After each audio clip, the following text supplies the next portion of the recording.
again, Terry. Huh? And happy birthday again to you, Terry. Yes, happy birthday, Terry. Thank happy you. Birthday. Oh, that was birthday too. Last week, a good thing too, because that birthday, that birthday yesterday officially made me a senior, so I got in for half price. Oh, that's great. I became a senior when I was living in Florida. There, it's 55. And I told the gal the first time I got my discount, I didn't know whether to be mad or to kiss her because I wasn't sure I wanted to be called a senior citizen. Yeah. Yeah, I'm just I was debating that. I'm just barely getting used to the idea of being called grandma, and I've got 9 grandchildren, and I'm quite happy that youngest one calls me Guy. Well, it gets better because I'm a great-grandmother now, so that's next for you, Terry. I don't want to think about that. I'm not looking forward to the great-grandmother phase. I'll probably be raising them, too. It never changes, does it? No, it doesn't. No, I gotta give my sons credit. Both of my sons. My youngest one is 27, and the oldest one's 30. And so far, no grandpa yet. And don't get me wrong, I'm looking forward to the day. That's not going to be a problem. But here again, I'm kind of glad they're hanging back on that deal and seeing how things turn out. Yeah, the boys definitely, if they didn't understand anything else I tried to teach them, they thoroughly understood multiplication. Right. You mean you told them what was in the water that causes that? Well, they just keep doing it. I didn't ask that part. Oh, my God. My daughter's only got one, just the baby. And that's enough for now. I still think we ought to have National Liberation Day for women and have them take all the kids to the orifice and just drop them off. Leave them with the receptionist. Yeah, that would be a combination of National Freedom for Women Day and National, what is that, Take Your Kid to Work Day for Daddy. Surprise. Yeah, dump them on Pops for the day. Can you imagine Congress if all their kids got dumped on them? Oh, God. Well, they're not doing anything anyway. Exactly. Well, right. I think you can. I think not only the kids, but bring their puppy dogs too. Oh yeah, you can't send the kids without the dogs. That's right. I mean, I got a video one day on Facebook where these Congress people were sitting there playing card games on their laptops in the chambers. They weren't even working. Yeah, I saw that. That's why I said work the 4-letter word. I think it was here in Texas. There was a video out a few weeks ago where it showed how much they like to vote. Oh, yes, where they were voting for absent members. Right. Reaching over voting for those who were not there.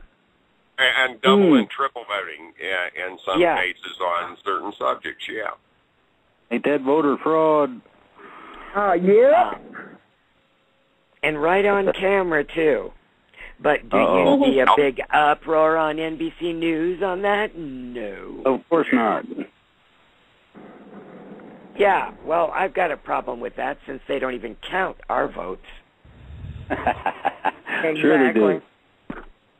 I voted in the election before last in Florida, and they discounted over 8,000 votes simply because the corporation made a decision, and the corporation being the Democratic Party, they decided that our votes didn't count. Yeah, sort of like California and Turner's Little Republic. They decided Riverside County didn't count. I was wanting to also poke on the fear porn out there a little bit tonight. The what? Oh, okay. Oh, please. Yeah. Sure does. I Yes, noticed please. it ever I'm since. so tired of it, Minuteman. Oh, my God. Yeah, me too. It's like, oh my Lord. It seemed like since Drake come out here and got real vocal, the fear porn's just like 100% harder and stronger than I've ever seen it before. Oh, I agree. I thought they Yeah. were Well, talking. you know, all anyone has to do is open their eyes and see that good things are happening. And if the cabal is losing power because they're going to be losing lots of money, which is power, how can they even possibly pull off a lot of the things that they were going to? These videos and stuff are going around to try to scare people, and I'm not going to waste my time posting them. Well, you know what? Somebody sent me an email the other day. Those are talking points. Somebody Which sent one? me an email the other day that was supposedly a letter from the Illuminati. And this was a long letter, and it was really pretty well done. It covered every single nasty aspect of their plan for the last 100 years. And the point of the letter was, it's pointless to fight. It's pointless to protest because you can't beat us because we control your money and we control the money of the entire world and therefore we control you. And on and on and on. Well, I didn't forward that email because I thought, people will not get from it what I got from it. And after I read that whole thing, I realized, you're right. You do control the money of the world. So what? People need to understand, we don't need money. What is money? It's a unit of exchange. There's millions of units of exchange besides worthless paper printed on 100% rag bond. What do you think your great-great-grandparents did crossing this great country, getting to Oregon or California or wherever they were going? Do you think there was a 7-Eleven on the way? Or a mall or a grocery store or anywhere that money would have done them any good at all? No, Indians didn't take money. They traded with them. There was nowhere to buy steak. They shot it. We don't need money to survive. So if you are going to listen to their thinking, which is we can enslave the whole globe, we can control 7 billion people and kill off the ones we can't control simply because we've got all the money. Guess what, boys? We don't need your money. We can create our own. And what is real wealth anyway? Food and production. Right. We don't need their money. All we have to do is realize that. Stand up and say, you know what? What do you think people did 150 years ago? If a farmer had a field full of oats and a rancher realized there was a heavy winter coming and he was going to need, and that farmer's got wheat too and hay and straw growing, and this rancher, he sees a heavy winter coming and he's going to have to feed his cattle over the winter. What's he going to say to that farmer? Tell you what, I'll take care of your meat for the year. You trade me the hay to feed my stock. Did they need money?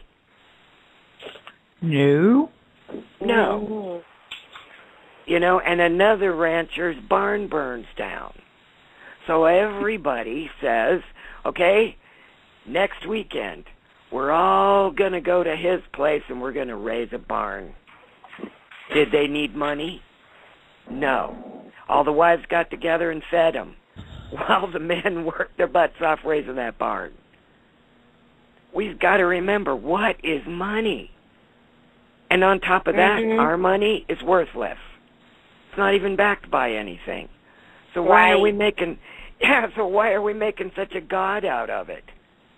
It's completely, totally, utterly worthless. Most of it's just digits on a computer screen. It's not even paper. It's all an illusion. What about the 100?